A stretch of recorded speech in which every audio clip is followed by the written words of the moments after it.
Ya, caray. Brenda. Brenda. Permite grabar, ya está Brenda. Listo. Bueno, habíamos hablado ya un poquito de manejo de dolor el anterior sábado. Y de pronto nuestros analgésicos los dividimos en los no esteroideos, ya sabemos por qué se llaman no esteroideos, ya sabemos que tienen 4 efectos farmacológicos, unos más potenciados, algunos de los efectos, algunos con los 4 efectos farmacológicos, otros con no los 4, ¿no? Y su gran característica de estos AINES es que tenían dosis techo. Dosis techo significaba, a partir de esa dosis, aunque yo aumente más la dosis, ya no consigo más analgesia. A diferencia de quién con más dosis consigue más analgesia. Los hipnoanalgésicos, doctora.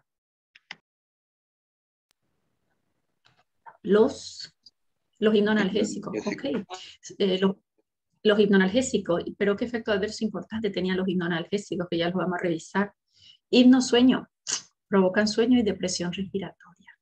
O sea que si bien esa dosis hay que ir aumentándola paulatinamente, nunca de golpe, gran parte de las muertes en pacientes adictos a morfinas es porque han usado una dosis muy alta de pronto y les hace una parada respiratoria, ¿no? Porque son hipnoanalgésicos que hacen depresión respiratoria. Ok. Este tema lo tienen que manejar bien porque lo que yo veo en las recetas me quiero morir a veces. Le dan 2 o 3 AINES al paciente combinado, que no tiene sentido alguno, porque ellos tienen dosis techo, un diclofenaco con un ibuprofeno. ¿Qué lógica tiene combinarlos? Ninguna. Una dipirona sí es más analgésica y antitérmica y poco antiinflamatoria. Probablemente si la pudieses combinar con un ibuprofeno o un diclofenaco que es muy antiinflamatorio, ¿no?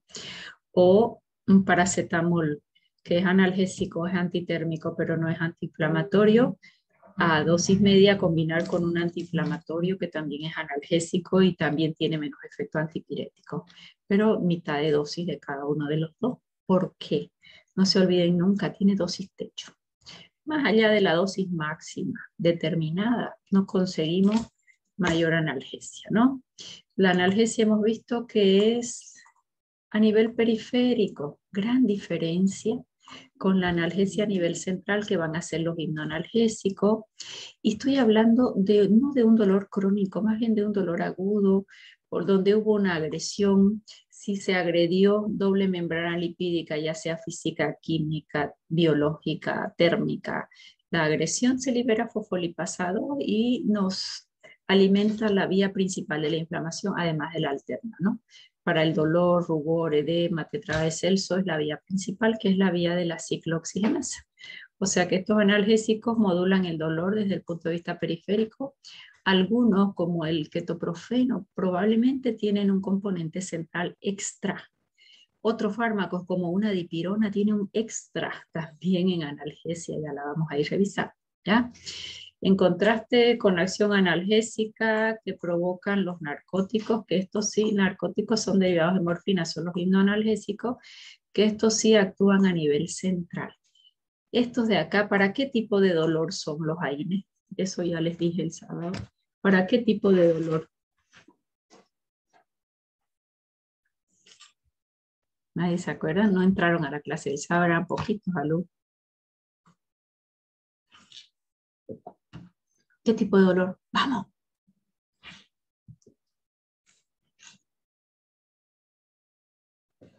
Nada. ¿Qué tipo de dolor? Un Dolor AINE. de cabeza. ¿Qué más? ¿Con qué lo resume? Artralgia, mialgia. Dolor no visceral. Dolor leve y medio, creo que dijo doctora. Ya dije dolor no visceral. La intensidad de leve a moderado. De alta intensidad no me sirve. Pero es un dolor no visceral. Eso es lo más importante que te está metido acá. No visceral. Cefalea no visceral. Odontalgia no visceral. Artralgia no visceral. Muscular, óseo, postoperatorio no visceral. Pero un cólico renal, un cólico intestinal, un cólico biliar no me sirve. ¿De acuerdo? Entonces, para dolor no visceral. ¿Y los hipnoanalgésicos para qué tipo de dolor los vamos a usar?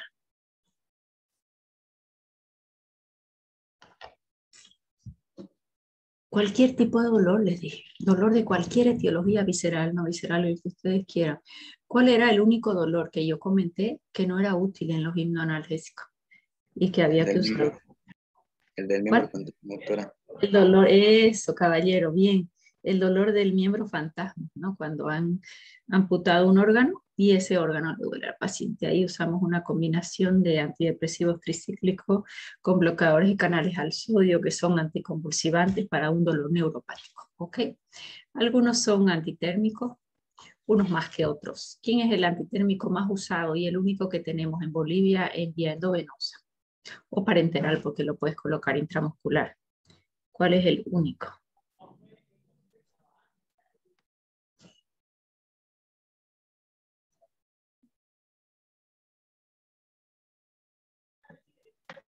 Vamos. Creo que la dipirona, doctora. Sí, la dipirona o metamizol, que acá la conocemos con muy conocida el dioxadol, pero dioxadol es de marca Vago, es su dipirona o metamizol. Okay. Antiinflamatorio, algunos antiagregantes plaquetarios. ¿Qué yo tengo que distinguir acá? El efecto antiagregante plaquetario es porque se inhibe a la ciclooxigenasa plaquetaria. La ciclooxigenasa de la plaqueta. Olvidémonos de la ciclooxigenasa por liberación de ácido araquidónico. Es la de la plaqueta. Y ahí tengo dos particularidades. Esa ciclooxigenasa o ese bloqueo de la ciclooxigenasa es reversible o irreversible. Por ejemplo, la dipirona inhibe la ciclooxigenasa plaquetaria y es antiagregante mientras ella está viva. Viva no, mientras ella está actuando. Se fue la dipirona de mi cuerpo y la plaqueta normaliza. Me tomo un ibuprofeno, un diclofenac, igual, evita agregación de plaqueta. Se va de la sangre el fármaco y la plaqueta recupera. Pero con aspirina, 85 miligramos, ni siquiera los 500 miligramos, que es un comprimido adulto, inhibe la ciclooxigenasa de la plaqueta de forma irreversible hasta que la plaqueta se muere. ¿Cuánto vive una plaqueta? 10 días, doctora. 10 días, más o 10 menos días. 2. Eso. O sea que la plaqueta que fue tocada por el ácido acetil salicílico muere evitando su agregación, muere antiagregada. La nueva que se forma, si yo no tomé hoy la aspirina y se formó una nueva, no se va a inhibir, pero normalmente cuando queremos la antiagregación plaquetaria, el paciente lo toma todos los días. Su ácido acetil salicílico de 100 miligramos. ¿Okay? ¿Para qué usamos un ácido acetil salicílico de 100 miligramos? ¿En qué pacientes lo toman? Los niños, doctora. No, contraindicado en niños. Caballero, ya no le usamos a los niños. ¿Quién sabe por qué el ácido acetil salicílico está contraindicado en los niños ya? Por el síndrome de Reye. Por síndrome de Reye, pues no sabemos si su fiebrecita es por un proceso viral. Y en niños, no en adultos, está muy asociado a un síndrome de Reye, con encefalopatía, con degeneración grasa del hígado, muy difícil de sacarlo adelante. Por eso ya no le damos frente a una fiebre siempre paracetamol, a lo sumo dipirona. Podemos ir alternando, ¿no? Uno es hepatotóxico, el otro es nefrotóxico, a mí me gusta alternarle. Pero el más efectivo para bajar la temperatura es la dipirona. Mejor que ella, de momento no hay nada. Los 100 miligramos de ácido acetil salicílico en adultos lo damos como antiagregante plaquetario en pacientes con arritmia para evitar formación de tromboembolismo, ¿no? Ok. Bueno, entonces vamos a ir viendo para qué tipo de analgesia es. Cuando yo pregunto intensidad es de leve a moderado, no para elevada intensidad de dolor. ¿Para qué tipo de dolor? El que ustedes quieran, excepto el dolor visceral, a excepción de la dipirona. ¿Qué características? Esto se los he remarcado muchas veces, yo creo que ya está estudiado. ¿Tiene efecto techo su acción analgésica? ¿Más dosis, más efecto? No. No son efectivos cuando el dolor es severo, o sea que no gano nada aumentando dosis y la paciente o el paciente se sigue quejando de dolor, no voy a conseguir. La analgesia generalmente es a baja dosis y el efecto antiinflamatorio generalmente es a mucha mayor dosis, ¿ya? no generan adicción. ¿Con quién lo estoy comparando? ¿Con qué analgésico los estoy comparando? Afirmando yo que no va a dar adicción los AINES, un ibuprofeno, un diclofenaco. Si lo tomo, mi cuerpo mañana no me lo pida, no sé que me siga doliendo, pero no me genera euforia, bienestar y adicción. ¿Comparado con quién? Con la morfina, doctora. Con los hipnoanalgésicos, ¿no? Porque morfina es el ¿Opioide? último. Con opioides o hipnoanalgésicos le vamos a llamar a todo ese grupo, que también hay de efectividad leve, moderada y severa, ¿ya? Para dolor leve, moderado y severo. No presentan efectos sedantes, a diferencia de quién, de los hipnosueño analgésicos. No causan depresión respiratoria, que sí son estos tres las principales RAM de los hipnoanalgésicos. Su unión a proteína plasmática es alta de los AINES generalmente, por lo tanto puede haber interacción con muchos otros fármacos, ¿no? Porque si alguien viene y le gana su proteína, va a quedar mayor cantidad de fármaco libre, el nivel plasmático se eleva, y ya vamos a ver que los AINES tienen su potencial efecto adverso, principalmente o dosis muy alta o en el largo plazo. Y lamentablemente son fármacos en nuestro país de venta libre y de automedicación, y el paciente, nadie quiere tener dolor en su vida y lo toman todos los días. Hay pacientes que se toman un analgésico por las dudas que le duela algo, porque tienen terror que algo les duela, gente más añosa que no va al médico, ¿no? Entonces ahí aparecen los efectos adversos importantes de los AINES. ¿Quién recuerda los efectos adversos más importantes de los AINES? Dos son. Nefrotóxico y gastrolesivo. Y la nefrotoxicidad, pues estás bloqueando prostaglandinas renales, entonces va disminuyendo filtración glomerular, como tener a un paciente deshidratado de forma permanente. Vamos a acabar con insuficiencia renal. Si ustedes van a centros de diálisis, muchas de las de las insuficiencias renal está asociada a ingesta crónica de AINES, y después ya es hipertensión y es diabetes, ¿no? Como causas más importantes. Y toda silenciosa. Yo voy tomando AINES y no me duele nada, entonces tampoco iré al médico. Soy hipertensa hace 5 años y nunca me tomé la presión y nunca me dolió la cabeza, y ya hay deterioro renal. O la diabetes ya recién cuando está en niveles muy elevados, la glucosa me da una clínica y recién voy al médico, pero resulta que ya venía con un toque renal, ya venía con una hipertensión de largo plazo sin medicar, o una diabetes sin medicar también, sin diagnosticar inclusive, ¿no? Produce un bloqueo de la agregación plaquetaria, ojo.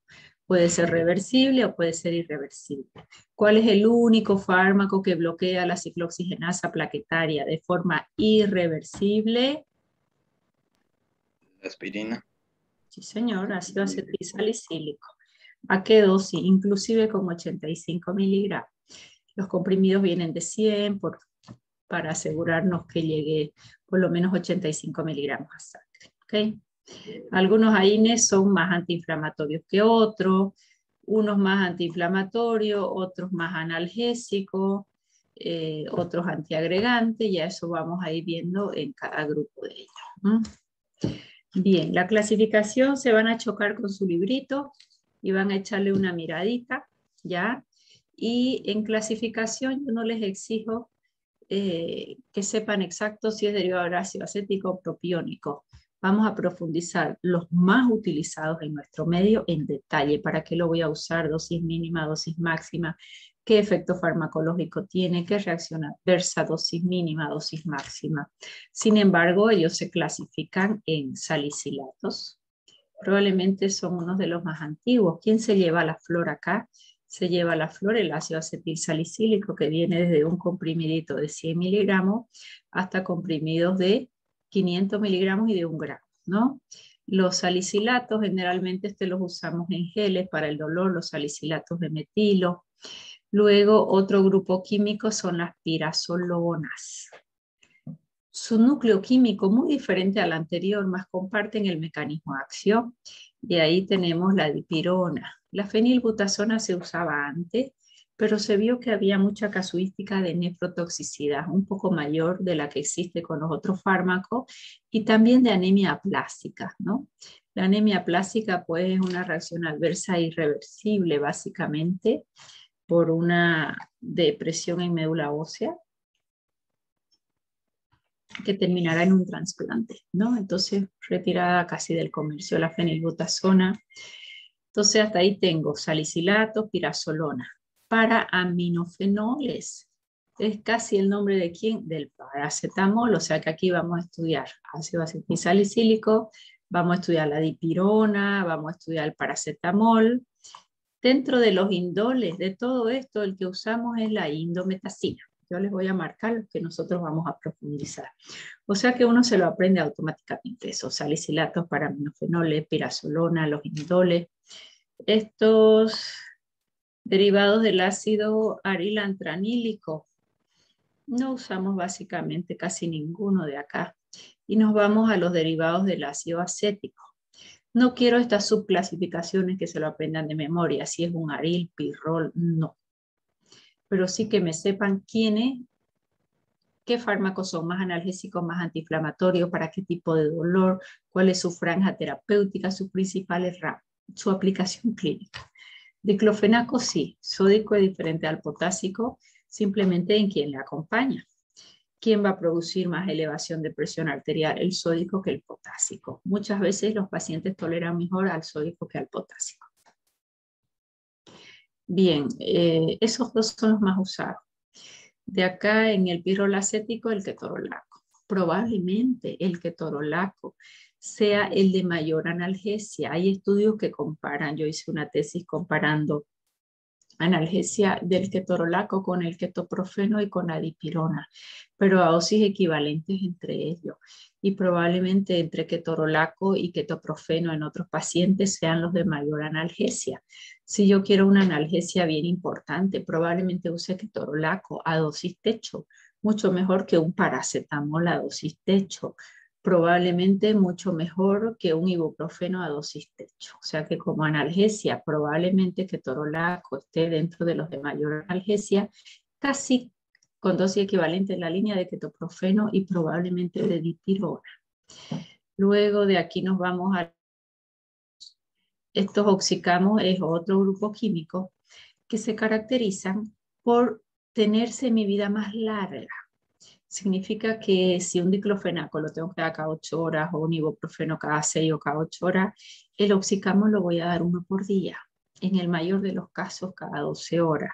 ¿Por qué? Porque llega al intestino cuando se está eliminando y sufre ciclo enterohepático. Entonces eso le hace recircular y probablemente nos va a dar una buena analgesia por 24 horas. Tiene una ventaja importante también, que gran parte se va por la vía biliocecal y lo deja un poquito libre al riñón, entonces probablemente con un poco menos de nefrotoxicidad que los otros. ¿Cuál es el que más usamos acá? Meloxicam. Para nosotros es el más usado, Meloxicam. Derivado del ácido propiónico, usamos varios. Ibuprofeno, ibuprofeno lo usamos muchísimo, analgésico, antiinflamatorio, antipirético. Como antipirético no le va a ganar nunca una dipirona, ¿no? Es antiagregante plaquetario, pero reversible. Se va el fármaco y la plaqueta se recupera.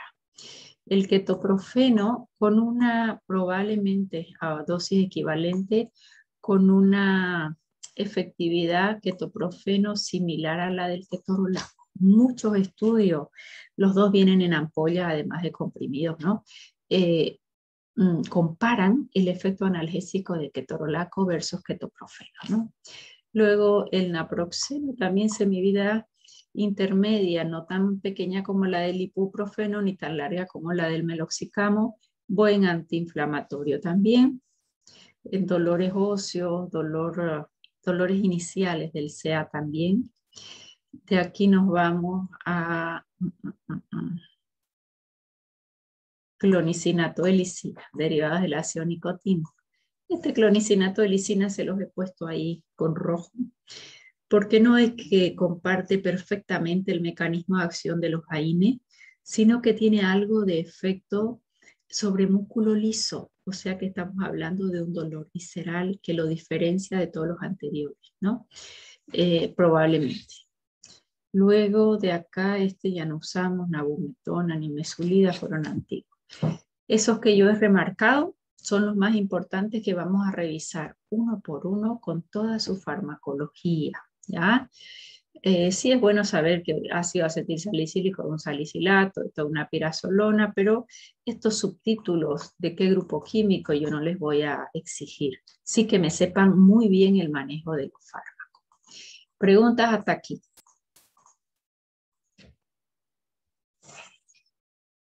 ¿Preguntas hasta aquí?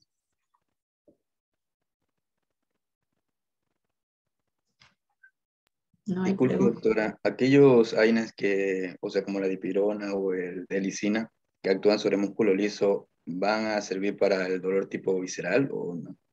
Sí, si vos me preguntas, no tenemos ningún antimuscarínico que es ideal. Dolor visceral, ¿quién es mejor que un antimuscarínico? Nadie. No tengo antimuscarínico. O quiero coadyuvar el efecto del antimuscarínico. ¿Qué voy a usar? Dipirona. La dipirona ya la vamos a estudiar que se llama la pirazolona o dipirona. Ella tiene un mecanismo extra de acción, libera óxido nítrico y ese óxido nítrico relaja músculo liso. Entonces tiene un mecanismo extra. Lo mismo el clonicinato de lisina. Pero si vos me dices, tengo un cólico intestinal, una transgresión alimentaria, el intestino está distendido, no hay buena digestión, no me le puedes dar un ibuprofeno, que encima es gastrolesivo, ni un diclofenaco, ni una aspirina. Inclusive el paracetamol, que no es gastrolesivo, tampoco es ideal porque él no es para un dolor visceral, ¿no? Entonces eso es importante, tener bien el diagnóstico de qué tipo de dolor, para ir relacionando el analgésico que vas a usar. Ojo, si el hipnoanalgésico para cualquier tipo de dolor, visceral, no visceral, con su perfil de seguridad. Hipnótico va a dar sueño y puede ser depresor respiratorio. No puede ser. Y eso lo voy determinando con la dosis. La ventaja es que vos vas haciendo una valoración y puedes ir aumentando gradualmente el dolor en el hipnoanalgésico, que es lo que normalmente se hace en el dolor de CA. En el dolor de cáncer empiezas con el más leve, de ahí vas subiendo de dosis y vas redistribuyendo, aumentando la dosis gradualmente. Si el aumento de dosis viene de golpe, lo más probable es que haga una depresión respiratoria y un paro cardiorrespiratorio, ¿no?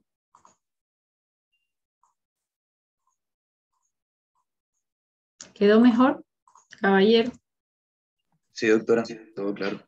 Ya, esta lámina ya la hemos revisto, ¿no? Fosfolipidomembrana, libera fosfolipasa 2 y está toda la vida el ácido araquidónico. Háganme caso, esto estudienlo en detalle. Cuando yo pregunto a INE, tienen que dibujar, y corticoides también, dibujar la cascada.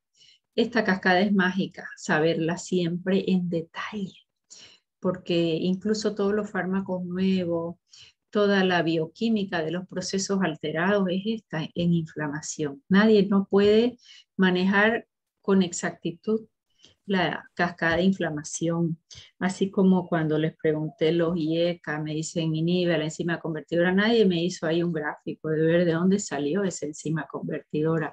Y hay uno que pone abajo, se la da en hipotensión, o sea, todo al revés. Entonces, ¿yo qué voy a pensar? Que puso ese inhibidor en enzima convertidora, pero ni siquiera saben si esa enzima convertidora espérenme un segundito, ¿qué efecto hace? 200. Sí, ya yo averigué un poquito, te voy a llamar terminando mi clase. No compres nada todavía, ya, y hay que ver cuántas horas de uso y si tiene una batería extra para el oxígeno. Eso es importante, yo te llamo en una media hora. Perdón. Ya. Entonces, esta cascada, les decía yo, no perdonable. Esa cascada aquí está más bonita, más fea, la anterior, esta, la que ustedes quieran, pero en detalle. No hago nada sabiendo que el IECA inhibe a la enzima convertidora y yo no saber qué hace la enzima convertidora.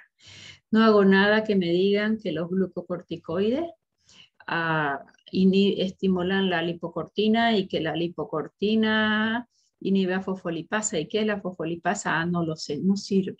Ya en eso sean extremadamente exquisitos.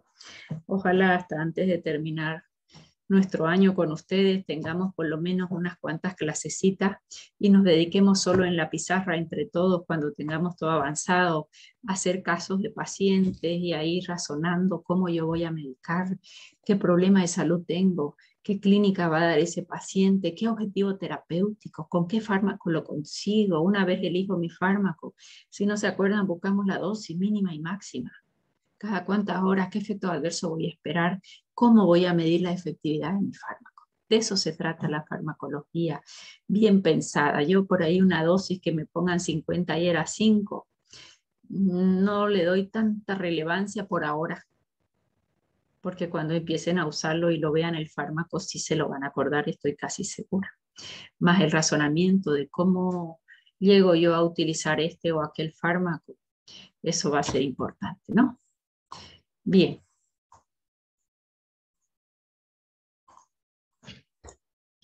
Bueno, la ciclooxigenasa, ya esto lo han repasado en fisiología. Tenemos la COX-1, ciclooxigenasa 1 y la ciclooxigenasa 2. ¿Quién sabe algo de la ciclooxigenasa 1? Va a ser el protector gástrico y el protector renal, ya que va a producir muco y bicarbonato. Eso creo que ya lo dijimos, ¿no? En la clase anterior. Es constitutiva. Constitutiva, o sea que yo la necesito para un equilibrio, una homeostasis. Principalmente, ¿dónde? En muchos lugares. Perdón, ¿con quién me quedo? Con el estómago y con el riñón. ¿Ok? En el estómago, protector gástrico, punto. Ya hemos visto por qué. Y en el riñón, vasodilatación, aumenta caudal plasmático renal, protector renal. Obviamente que estas prostaglandinas en el momento del parto ellas van a liberarse para favorecer las contracciones uterinas, ¿no? Y la COX-2, esta se induce. ¿Por qué se dice inducible? Porque se va a inducir su formación cuando hay una agresión. ¿A quién se agredió? Fosfolípido de membrana. Agresión química, térmica, biológica, depresión, la que ustedes quieran. O sea que se presionó, se agredió fosfolípido de membrana y ella va a liberarse. Y ella es la que me va a dar la cascada de la inflamación, que también se ubica, en realidad la ciclooxigenasa, esta inducible se va a formar a velocidades increíbles en cualquier célula del organismo. Y ella va a ser responsable, prostaglandinas de la serie 2. Proinflamatoria, serie 2, no se olviden, serie 1 y serie 3 son antiinflamatorias. Van a estar determinando inflamación, crecimiento celular, inflamación va a ser patológico, ¿no? Acá crecimiento celular patológico y regulador de la ovulación de forma convencional, de forma usual. Bien, las vías de la lipoxigenasa, la 5, la 12 y la 15. ¿Y qué más? Bueno, acá cuando vemos este ácido araquidónico que va a formar la ciclooxigenasa, vamos a ver que hay fármacos que hacen una inhibición reversible, como ser el paracetamol, y hay otros que en plaqueta es irreversible, como el ácido acetilsalicílico. Una vez hay prostaglandinas, serie 2. Ay, ay, ay.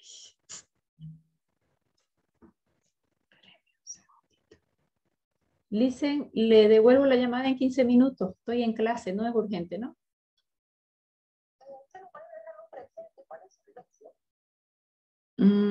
Yo puedo, si no, pasar por ahí en unos 15 minutos. Voy a ir a atender a mi papi y volviendo puedo pasar, si no te paso la dirección luego, ¿ya? Gracias, ya, chao, chao. Perdón, pensé que era más urgente, ya. ¿Dónde está? Tengo que borrar esto para... Ya. Bien, hiperalgesia, dolor, serie 2. Esta fiebre, probablemente la serie 1 está implicada en la fiebre. Por eso es si yo bloqueo ciclooxigenasa antitérmico. Pero hay otros que no son antitérmicos, son mucho menos o necesito mucha dosis. Hiperalgesia, mucho dolor. Prostaglandina serie 2 son las implicadas en dolor e inflamación. Prostaglandinas de la serie 1 y de la serie 3 probablemente son las Antiinflamatorias. ¿Quién las alimenta? Omega 3. El omega 3. Bien.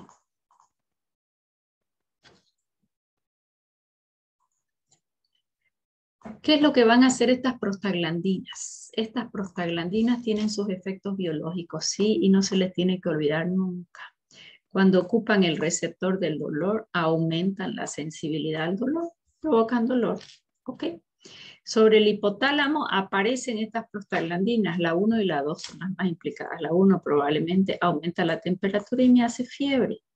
En el músculo liso del vaso se libera prostaglandina y hay vasodilatación, ¿no? Por eso también la inflamación, el edema, la vasodilatación vienen juntos, te trae Celso.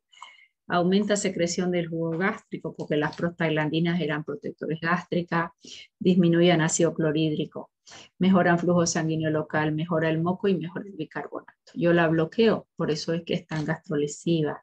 Aumenta el moco y disminuye el más agresivo, que es el ácido clorhídrico y la pepsina, que se activa con el ácido clorhídrico. En la menstruación, esos pacientes con mucho dolor menstrual, generalmente son pacientes como más inflamadas. Ellas tienen mayor materia prima. Fíjense que hay quien tiene dolor y quien no. Gran parte está relacionado con esto. Comidas antiinflamatorias, inflamación, pero cuando hay dolor menstrual, quien entra en juego las prostaglandinas. Es por eso que un AINE va a ser bastante efectivo. Si bien es una víscera útero, sí puedo yo combinarlo con un antimuscarínico, que muchas veces esa combinación es lo único que calma el dolor. Esa necrosis isquémica de endometrio la provocan las prostaglandinas. El músculo liso de útero, útero grávido, ahí es que se liberan las prostaglandinas y aumenta frecuencia de contracciones uterinas. ¿Qué va a pasar en esta paciente si le das un AINE cuando ya está cercana al parto? Prolongan el parto, doctora. Sí, y a veces se van a fijar ustedes que el ginecólogo le da una aspirineta a la paciente las últimas semanas para evitar el parto, para bloquear prostaglandina y alargar el parto. También aspirina se da en pacientes que hacen su síndrome antifosfolipídico, que se va formando trombos en placenta y puede hacer la muerte fetal. También se utiliza o se usa la heparina de bajo peso molecular, ¿no? Pero la aspirina probablemente es excelente alternativa. Entonces, si una mujer está cercana al parto y tiene un dolor y se le ocurre tomar un AINE, eso va a prolongar el parto, que muchas veces se lo utiliza para ello, ¿ya? En músculo liso bronquial, en los vasos que bañan bronquios, hay dilatación en los vasos que bañan el bronquio. No estoy diciendo que hace broncodilatación, sino una dilatación, igual que hacia acá, vasodilatación en los vasos que bañan bronquio. Eso puede hacer un poquito de regurgitación en estos vasos y a veces dar un poquito de tos en los pacientes. No es broncodilatador, ¿ok? A nivel renal, vasodilatador renal. Dilata el caudal plasmático renal, riñón filtra más, protector renal. Si tú le bloqueas, aquí están los efectos adversos de los AINE. Nefrotóxico, gastrolesivo, lo demás son efectos beneficiosos, ¿no? Cortar el dolor de la menstruación, receptores del dolor o bajar temperatura. Aquí hay otro efecto adverso importante también. Las prostaglandinas a nivel endocrino antagonizan a la hormona antidiurética. O sea que antagonizan a la antidiurética, favorecen diuresis. Y si tú usas el fármaco y le bloqueas, lo que vas a hacer es disminuir la diuresis. Eso también potencia el efecto nefrotóxico. Esto me lo van a aprender perfectamente.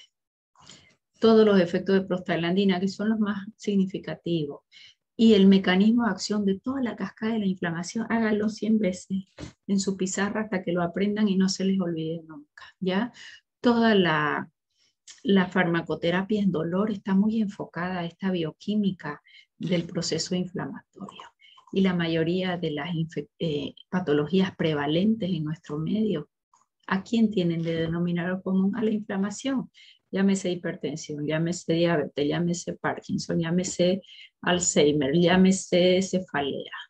¿Qué tienen como denominador común? Inflamación, síndrome metabólico, inflamación. ¿no? Disbiosis, inflamación, hiperpermeabilidad de intestino, inflamación, dolor, inflamación. ¿Está clarísimo?